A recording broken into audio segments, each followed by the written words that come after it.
जय महाकाल शिव गोरख मंदिर समिति में आपका स्वागत है। नमस्कार, मेरा नाम है नगेंद्र मोहन और आप देख रहे हैं मेरे चैनल शिव गोरख मंदिर समिति। आज हम बात करेंगे पंच तत्व मुद्रा की, जिसमें हम पांचों तत्वों को एक करने का कार्य करते हैं, जिसमें हम प्रदान करते हैं पांचों तत्वों के मुख्य धारा को। क्योंकि हमारे जो चक्र होते हैं, हमारे जो तत्व होते हैं वो असंतुलित हैं और एक दूसरे के प्रति जो हैं वो लड़ने वाले हैं, अर्थात विरोधी हैं एक दूसरे के। जैसे अग्नि विरोधी है जल की और जल विरोधी है अग्नि का, वायु विरोधी है अग्नि का, अग्नि विरोधी है वायु की। लेकिन ईश्वर की इतनी बड़ी सत्ता है, ईश्वर की इतनी बड़ी कृपा है कि ये विरोधी तत्व हमारे अंदर होते हुए भी हम एकदम से दिव्य हैं, चमत्कारी हैं और ये तत्व सहयोग के रूप में हमारे लिए कर्म करते हैं, हमारे लिए कार्य करते हैं, बिना झगड़ा किए हुए, बिना लड़ाई किए हुए, क्योंकि ये एक दूसरे के विरोधी हैं। अग्नि, जल, वायु, आकाश और पृथ्वी, समुद्र हैं, ये एक दूसरे के विरोधी तत्व हैं। साथ में हमारा मूलाधार, स्वादिष्ठान, मणिपुर, अनाहत और विशुद्धि, ये भी एक दूसरे के विरोधी चक्र हैं। लेकिन इनका उद्देश्य रहता है हमारे इस शरीर को ठीक प्रकार से चलाना, इसका ठीक प्रकार से संचालन करना। इसके लिए ये अपना विरोधीपन भूल जाते हैं, ये भूल जाते हैं कि हम एक दूसरे के विरोधी हैं, क्योंकि ये विशेष मार्गदर्शन हमें प्रदान करते हैं, ये एक विशेष दिव्य शक्ति हमें प्रदान करते हैं, ये एक विशेष सत्ता हमें प्रदान करते हैं। और हम इनका अभिवादन नहीं करते, हम इनकी साधना नहीं करते, हम इनका अभ्यास नहीं करते, हम इनका स्मरण नहीं करते, क्योंकि हम इनको भूले हुए होते हैं। हम ये भूले हुए होते हैं कि हमारे शरीर में पांचों तत्व हैं जो हमारे लिए कार्य कर रहे हैं। हम इनके कितने बड़े ऋणी हैं, उसके बावजूद भी हम इनको बिना देखे इग्नोर कर देते हैं और कुछ भी नहीं कर रहे हैं।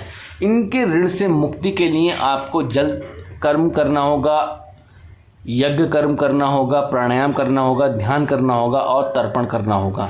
ये एक हमारे धर्म का विज्ञान है, जिसको समझने के लिए आपको इन कर्मों की पूर्ति करनी होगी, ठीक है। तभी आप इन पांचों तत्वों को समझ सकते हैं, इसके विज्ञान को समझ सकते हैं। जैसे कि पृथ्वी तत्व के लिए आपको अन्नदान करना होगा, जल तत्व के लिए आपको तर्पण करना होगा, अग्नि तत्व के लिए आपको यज्ञ करना होगा, वायु तत्व के लिए आपको प्राणायाम करना होगा और आकाश तत्व के लिए आपको ध्यान करना होगा, ठीक है। जब आप इतनी चीज़ें करना सीख जाएंगे तब आप अपने तत्वों को जानने की प्रक्रिया में आ जाएंगे, ठीक है। इतना समझ लिया आपने। अब इसके बाद में आती है बात मुद्रा की, कि मुद्रा किस तरीके से की जाए। पंच तत्व की ऐसी कौन सी मुद्रा है जिसको करने से हमारे पांचों तत्व संतुलन आ जाता है। संतुलन जब हमारे शरीर को प्राप्त होता है तब हम विशेष विज्ञान की ओर बढ़ने लगते हैं। कैसे और कब, कैसे, क्यों, तो ये चीज़ हम बताते हैं। तो देखिएगा, पहले मुद्रा करने के लिए आपको ऐसे करके हाथों में दर्शन करने होंगे, पांचों तत्वों से विशेष प्रार्थना करनी होगी कि हम आपकी साधना कर रहे हैं, हम आपकी मुद्रा कर रहे हैं, हमें दिव्य ज्ञान और चमत्कारों से अवगत कराएं और इस मुद्रा का कोई भी दुष्प्रभाव हमारे ऊपर ना पड़े। ऐसी प्रार्थना करने के बाद में आपको कुछ इस तरीके से भैरव मुद्रा करनी है, जैसे कि मैंने पहले बताया आपको, भैरव मुद्रा कर लेनी है ऐसे करके। और आप कुछ इस तरीके से मुद्रा को कर सकते हैं, यहाँ ऐसे करके, ठीक है। तो यहाँ आपको कुछ इस तरीके से करना होगा, देखिएगा, कुछ इस तरीके से आपको करना होगा। इसमें क्या करेंगे आप, इसमें क्या करेंगे आप, इसमें देखिएगा आप 5 पॉइंट लगा रहे हैं। पहली चीज़, आपने कंष्टिका से अपना अंगुष्ठ मोड़ा है, अपने अंगुष्ठ से अपनी कंष्टिका मोड़ी है, साथ में अपनी अनामिका से, दोनों अनामिकाओं से अपनी जो है वायु तत्व की उंगली जोड़ ली है और यहाँ आकाश तत्व की उंगली स्वतंत्र है। तो मुद्रा कुछ इस प्रकार से दिखाई देती है, यहाँ पर ऐसे करके और यहाँ पर ऐसे करके, ठीक है। तो ये पांचों तत्व, पांचों क्रम है, पहला, दूसरा, तीसरा, चौथा और पांचवा, ठीक है। ये पांचों तत्वों का क्रम है जो पांचों तत्वों को संतुलन और दिव्यता प्रदान कराता है।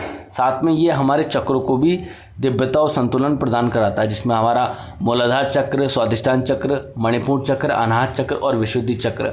हम 2 तत्वों की बात नहीं करते, हम 2 चक्रों की बात नहीं करते, जिन्हें हम आज्ञा चक्र और सहस्त्रार चक्र कहते हैं, क्योंकि ये महाचक्र में आते हैं और महाचक्र की गिनती इनसे भिन्न है, क्योंकि मनुष्य के लिए केवल इन पांचों तत्वों की साधना ही मुख्य और महत्वपूर्ण है।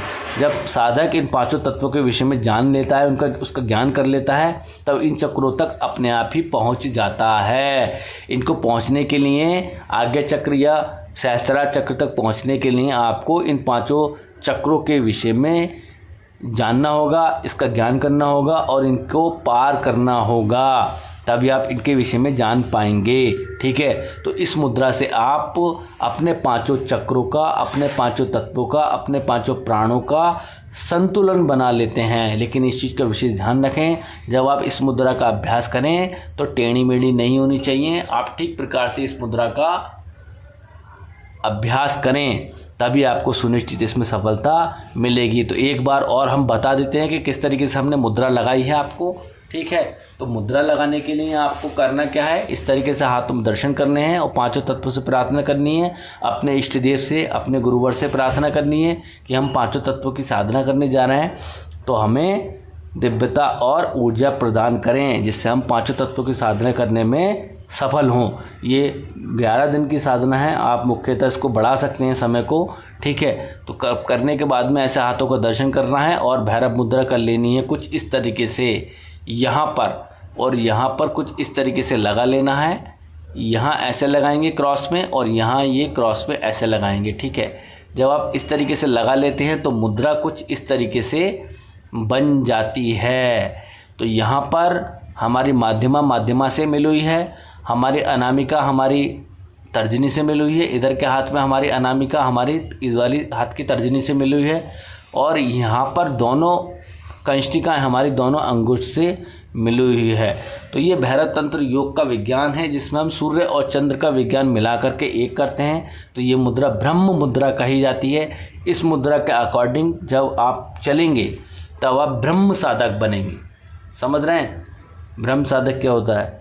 ब्रह्म साधक अर्थात सहस्त्रार चक्र के ज्ञान को प्राप्त करने वाला साधक, आज्ञा चक्र के ज्ञान को प्राप्त करने वाला साधक, जिसमें आप सहस्त्रार चक्र से डायरेक्टली जुड़ सकते हैं, ऐसा विज्ञान। क्योंकि जब हम 5 इस मुद्रा को करते हैं तो 5 तत्वों से जुड़ जाते हैं।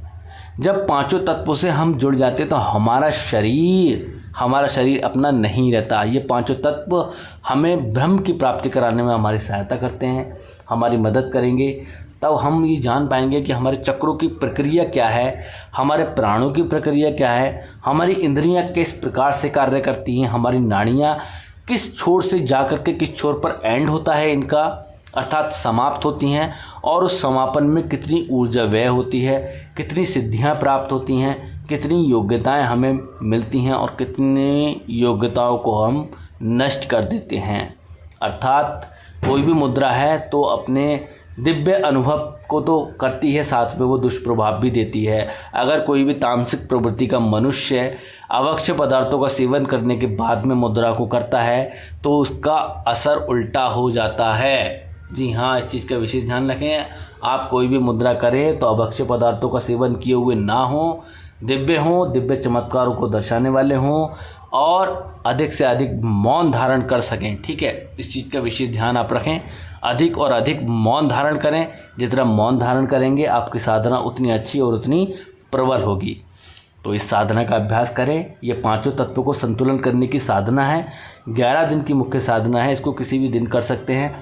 सिद्ध आसन और पद्मासन पर इस साधना को करना होगा और महत्वपूर्ण इसमें ओम का मानसिक जप करना है, ओम का ध्वनि वाला जप करना है। इस चीज़ का विशेष ध्यान रखें। तो मिलते हैं अगली वीडियो में एक नई मुद्रा के साथ में। तब तक के लिए जय महाकाल।